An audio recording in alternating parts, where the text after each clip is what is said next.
आप सबको राधे राधे, जय श्री राम। तो दोस्तों बहुत सुंदर प्यारा सा हम खिलौना गीत लेके आ गए बानी। आप लोग के अच्छा लगी तो लाइक शेयर कर जा, वीडियो के आगे बढ़ाई जा। अरे लाल झून झूनावा पियारा झून झूनावा खेले लगले बाबू दादा के आंगनवा, खेले लगले बाबू दादा के आंगनवा, खेले लगले। खेलता खेलता बाबू दादा अगवा गईले, चूम लिहले दादा गोरे बदनवा, चूम लिहले दादा गोरे बदनवा, चूम लिहले।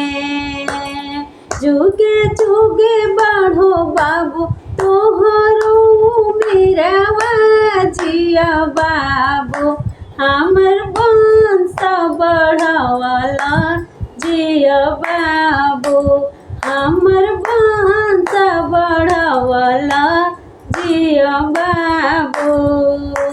लाल झुन झुनवा पियारा झुन झुनवा खेले गईले बाबू पापा के आंगनवा, खेले गईले बाबू पापा के आंगनवा, खेले गईले।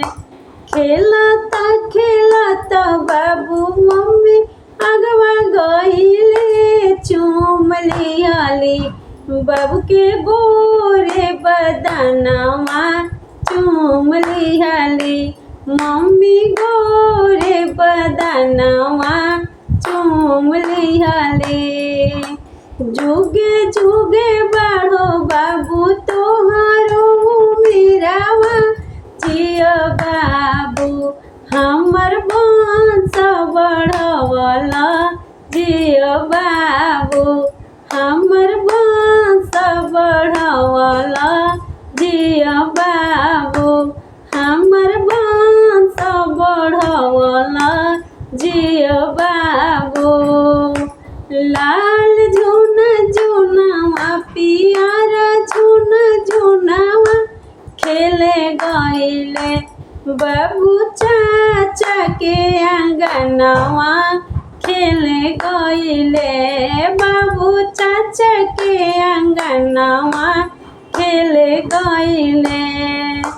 खेलता खेलता बाबू चाचा अगवा गईले, चूम लिहले चाचा गोरे बदनवा, चूम लिहले चाचा गोरे रे बदनवा, चूम लिहले।